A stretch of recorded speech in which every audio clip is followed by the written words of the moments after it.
પાલડીમાં ભાજપ નેતાએ કોંગ્રેસના નેતાઓને આતંકવાદીઓ સાથે સરખામણી કરતા હોબાળો મચ્યો।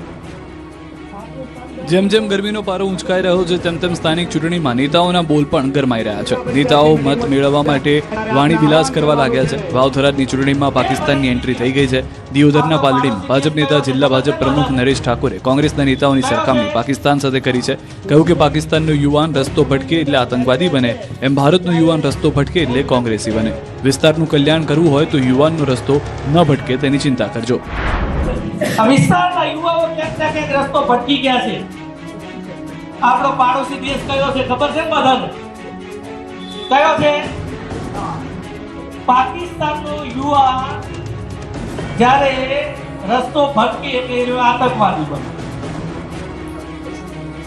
અને આ ભારત દેશનો આપણા વિસ્તારનો જ્યારે નાગરિક રસ્તો ભટકે એટલે કોંગ્રેસી બને। જેને લઈને હોબાળો મચી ગયો છે। બનાસકાંઠાના સાંસદ અને કોંગ્રેસના નેતા ગેનીબેન ઠાકોરે પલટવાર કર્યો છે।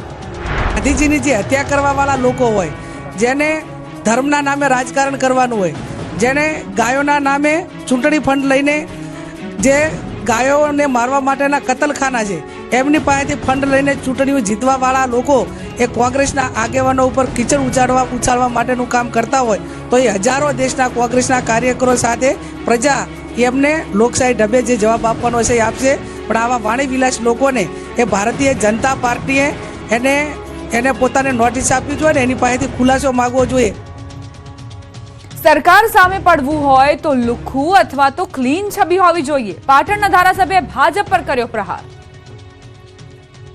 પાટણ જિલ્લા પંચાયતની બેઠક માટે બાલીસણા ગામે યોજાયેલી ચૂંટણી પ્રચાર દરમિયાન પાટણના ધારાસભ્ય કિરીટ પટેલે સરકારને ઘેરી હતી। જાહેર સભામાં કિરીટ પટેલે સરકાર પર આકરા પ્રહાર કર્યા। આક્ષેપ કર્યો કે સરકાર સામે મજબૂતીથી લડવા અથવા કામ કરાવવા માટે વ્યક્તિ સંપૂર્ણ ચોખ્ખો હોવો જોઈએ અથવા તો લુખ્ખો હોવો જરૂરી છે। આ નિવેદન બાદ જિલ્લામાં રાજકીય ચર્ચાઓ તેજ બની છે। સરકાર પાસેથી કામ લેવું હોય તો તમારી પાસે બે બાબત હોવી જોઈએ, કો તો તમે સાવ ચોખ્ખા હોવા જોઈએ, કો તો સાવ લુખ્ખા હોવા જોઈએ। તમારી પાસે કઈ ના હોય, ના પોલીસ તમને કઈ કરી શકે, ના ઇન્કમ ટેક્સ વાળા કોઈ કરી શકે, એવા સાવ તમે લુખ્ખા હોય તો તમે લડી શકો, કો તો તમે સાવ ચોખ્ખા હોય, તમારી ઉપર એક પણ રૂપિયાનો ભ્રષ્ટાચારનો આક્ષેપ ના હોય, તમે કોઈ વિવાદમાં ના આવ્યા હોય તો તમે લડી શકો। બાકી તમને ખબર છે કે સરકાર સામે લડવાવાળાની, સરકાર સામે બોલવાવાળાની શું પરિસ્થિતિ થાય છે। અમદાવાદના લાંભા વોર્ડના ઉમેદવાર મતદારો પર બગડતા લોકોએ આપ્યો સણસણતો જવાબ। અમદાવાદના લાંબા વોર્ડના અપક્ષ કોર્પોરેટર કાળુ ભરવાડને ગત બનપાની ચૂંટણીમાં 17 જ મત મળતા આ વખતે પ્રચાર કરવા જતા મતદારો પર ગુસ્સે ભરાયા। કમોડ ગામમાં જ્યારે પ્રચાર કરવા ગયા ત્યારે અપક્ષ ઉમેદવાર કાળુ ભરવાડ મતદારોને કહેતા સંભળાય છે કે ગત ચૂંટણી વખતે સમાજ માટે મઢ બનાવવા પૈસા આપ્યા છતાં અહીંથી તેમને માત્ર 17 જ મત મળ્યા। આ નિવેદન બાદ સ્થાનિક રહીશોએ ભારે વિરોધ નોંધાવ્યો। આ વાતથી નારાજ થયેલા સ્થાનિકોએ તેમને ઘેરી લીધા હતા અને તમે પૈસા પાછા લઈ જાઓ કહી વિરોધ કર્યો હતો। મેં એ વખતે એવું કીધું પણ 17 મત મળ્યા હતા કે ભાઈ હું આવું તો ભલે ના આવું તો એક મિનિટ ભલે હું અહીં માતા પૈસા મૂકું છું તમારે વાપરવાનું તમે વાહન લાવવાનું કીધું હતું। આવો ના બાજુ પૈસા લેતા જાઓ, પૈસા અમારી પાસે જોઈ લો ભાઈ ક્યાં જ પડ્યા છે, પણ કાળુ કાકા લેવાના આવ્યા માતાજીએ, અમે મૂકી દઈએ। અમદાવાદમાં ચૂંટણી પ્રચાર દરમિયાન ભાજપ કોંગ્રેસ વચ્ચે ઘર્ષણ। શાહપુર વોર્ડના હાઈ વોલ્ટેજ ડ્રામા જોવા મળ્યો। દ્રશ્યોમાં દેખાતો આ માહોલ અમદાવાદના શાહપુર વોર્ડનો છે, જ્યાં ભાજપ કોંગ્રેસ અને આમ આદમી પાર્ટીના ઉમેદવારો જોરશોરથી પ્રચાર કરી રહ્યા છે। ત્યાં શાહપુર દરવાજા પાસે ભાજપ અને કોંગ્રેસના ઉમેદવારો વચ્ચે અચાનક જ ઉગ્ર બોલાચાલી શરૂ થઈ ગઈ। વોટ માંગવા માટે આવેલા ભાજપના ઉમેદવારોને જોઈને કોંગ્રેસના ઉમેદવારો અને સ્થાનિક લોકોએ તેમને વિસ્તારના અધૂરા કામોને લઈને અરીસો બતાવ્યો। સ્થાનિક લોકોના રોષ અને અધૂરા કામના સવાલોના ભાજપના ઉમેદવારો પાસે કોઈ સીધો જવાબ ન હતો। લોકોના પ્રશ્નોના જવાબ આપવાના બદલે ભાજપના ઉમેદવારો પોતાના નારા લગાવીને ત્યાંથી રવાના થઈ ગયા। ભાજપના ઉમેદવારોને સવાલોના જવાબ આપ્યા વિના જતા જોઈને સ્થાનિકો અને કોંગ્રેસના ઉમેદવારોએ ભાગ્યાના નારા લગાવ્યા। મૂડીમાં કોળી ઠાકોર સમાજના સંમેલનમાં ગેનીબેન ઠાકોરની ગર્જના। રાજુ કરપડા અને ભાજપ પર કર્યા પ્રહાર। મૂળી તાલુકાના માનપર ગામે સમસ્ત કોળી ઠાકોર સમાજનું સ્થાનિક સ્વરાજ્યની ચૂંટણીને ધ્યાનમાં રાખીને ભવ્ય મહાસંમેલન યોજાયું, જેમાં બનાસકાંઠાના કોંગ્રેસના સાંસદ ગેનીબેન ઠાકોર, પૂર્વ ધારાસભ્ય ચંદનજી ઠાકોર અને ઋત્વિક મકવાણા સહિતના આગેવાનો હાજર રહ્યા. સંમેલનમાં કોંગ્રેસના ઉમેદવાર દિનેશ પનારાને જંગી બહુમતીથી જીતાડવા અપીલ કરવામાં આવી. સાથે સાથે ભાજપ પર સમાજ સાથે અન્યાય કરવાનો આરોપ લગાવવામાં આવ્યો. આગેવાનો દ્વારા મતદારોને રૂપિયા નહીં પરંતુ વિશ્વાસના આધારે મત આપવા અનુરોધ કરવામાં આવ્યો. તો ભાજપની નીતિને યુઝ એન્ડ થ્રોની નીતિ.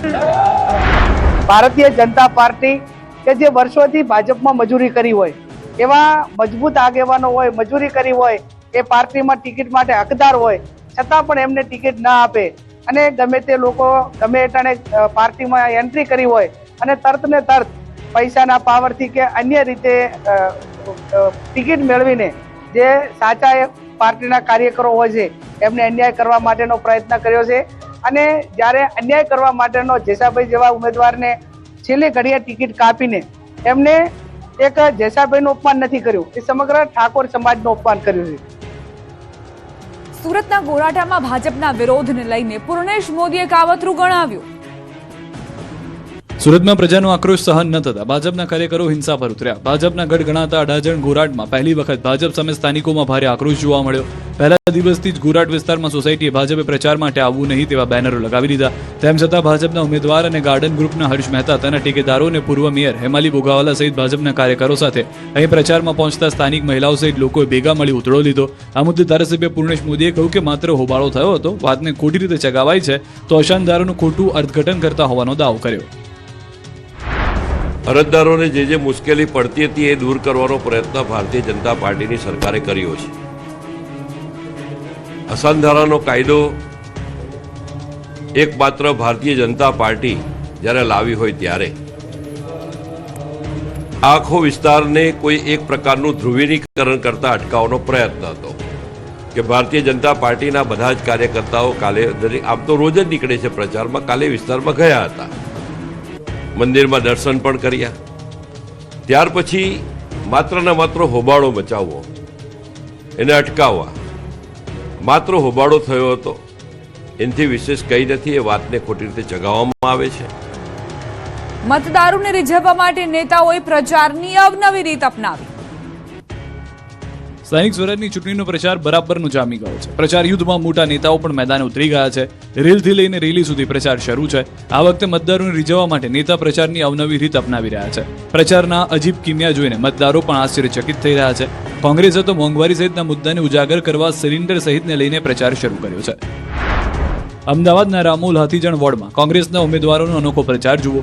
કોંગ્રેસના ઉમેદવાર નારાયણ ભરવાડે મોંઘવારીના મુદ્દાને ધારદાર બનાવવા માટે માથે સિલિન્ડર રાખીને પ્રચાર કર્યો. વોર્ડ નંબર 48ના કોંગ્રેસના ઉમેદવારોએ ગેસના વધતા ભાવને વિરોધનું હથિયાર બનાવીને અનોખી રીતે જનસંપર્ક કર્યો. ગેસના બાટલાને હાર પહેરાવીને મોંઘવારીથી જનતા ત્રસ્ત છે તેવો ટોણો માર્યો. આ તરફ સૈજપુર બોગા વોર્ડમાં કોંગ્રેસના ઉમેદવારોએ મતદારોનું ધ્યાન ખેંચવા માટે અનોખા કિમિયો અપનાવ્યો. મોંઘવારીના મુદ્દાને પ્રજા વચ્ચે લઈ જવા માટે કોંગ્રેસના ઉમેદવાર આજે ડોર ટુ ડોર પ્રચાર દરમિયાન ગળામાં ફૂલહારને બદલે શાકભાજીનો હાર પહેરીને જનસંપર્ક કર્યો. આજે વધતા જતા શાકભાજીના ભાવ અને મોંઘવારીથી પીડાતી જનતાની હાલાકીને વાચા આપવા માટે તેમણે રીંગણ, મરચાં અને અન્ય શાકભાજીનો હાર પહેરીને પ્રચાર કર્યો.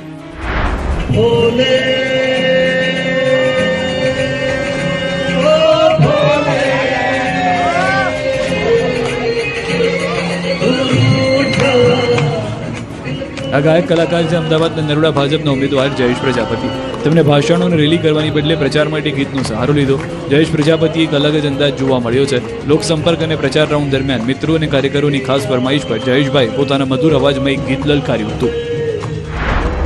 તો કાળઝાળ ગરમીને નેતાઓનો પરસેવો છોડાવી રહી છે ત્યારે પાટણમાં કોંગ્રેસના નેતાઓ પ્રચાર કરવા નીકળ્યા ત્યારે છત્રી લઈને નીકળ્યા. વોર્ડ નંબર 7માં પ્રચાર કરવા નીકળ્યા તો ઉમેદવારો સહિત મહિલાઓ છત્રી લઈને નીકળી. આ તરફ રાજકોટમાં ટ્રાફિક સિગ્નલ પર ભાજપના ધારાસભ્યએ લોકોને કમળના ફૂલ આપ્યા. વોર્ડ નંબર 10ના ઉમેદવાર ઘનશ્યામ હેરબા, અશ્વિન ભોરાણીયા સહિતના નેતાઓએ લોકોને કમળના ફૂલ આપ્યા. ઇન્દિરા સર્કલ ચોકમાં મતદારોને ભાજપે કમળના ફૂલ આપ્યા. મતદારોને કમળના ફૂલ આપી ભાજપ ઉમેદવારોએ ચૂંટણી પ્રચાર કર્યો. કમળનું ફૂલ આપીને મતદાનને દિવસે કમળનું બટન દબાવવા અપીલ કરવામાં આવી હતી. પોલીસ અને ચૂંટણીમાં જોડાયેલા કર્મચારીઓએ મતદાન કર્યું. ગુજરાતમાં સ્થાનિક સ્વરાજની ચૂંટણી ભલે 26મી હોય, પરંતુ અત્યારથી મતદાન શરૂ થઈ ગયું છે. જે કર્મચારીઓ ચૂંટણી કામગીરીમાં છે, જે પોલીસ કર્મચારીઓ ચૂંટણીના દિવસે અલગ અલગ જગ્યાએ કામગીરી કરશે, તેઓએ મતદાન કર્યું. બેલેટ પેપરથી મતદાન શરૂ થયું. ભરૂચમાં પોલીસ અને હોમગાર્ડ જવાનોએ બેલેટ પેપરથી મતદાન કર્યું. પોલીસ કર્મચારીઓ તથા હોમગાર્ડ જવાનો માટે વિશેષ મતદાન વ્યવસ્થા ગોઠવવામાં આવી. આ મતદાન પ્રક્રિયા ભરૂચ એસપી કચેરીના ગ્રાઉન્ડ નજીક આવેલી નિર્ધારિત કચેરી ખાતે શાંતિપૂર્ણ માહોલમાં યોજાઈ. વહેલી સવારથી જ પોલીસ જવાનો અને હોમગાર્ડ સભ્યો મતદાન કરવા માટે પહોંચી ગયા હતા. આ તરફ સુરતમાં આજે પોસ્ટલ બેલેટથી પોલીસ જવાનોએ મતદાન કર્યું. સુરત હેડક્વાર્ટર ખાતે પોસ્ટલ બેલેટ મતદાનનું આયોજન કરાયું. સુરત જિલ્લામાં 9000 જેટલા પોસ્ટલ બેલેટ પર મતદાન થશે.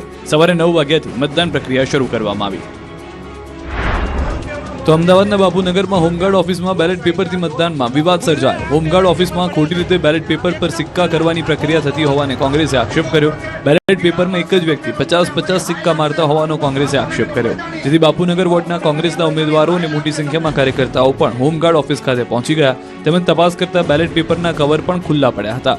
ચૂંટણી અધિકારીની હાજરી વગર જ બેલેટ પેપરથી સિક્કા મારવામાં આવતા હોવાથી કોંગ્રેસે હોબાળો કર્યો. જોકે તે બાદ તાત્કાલિક પોલીસ પણ ઘટના સ્થળે પહોંચી ગઈ. હોમગાર્ડ કમાન્ડર સ્નેહલ પટેલ ભાજપ સાથે જોડાયેલો હોવાથી ખોટું ચાલતું હોવા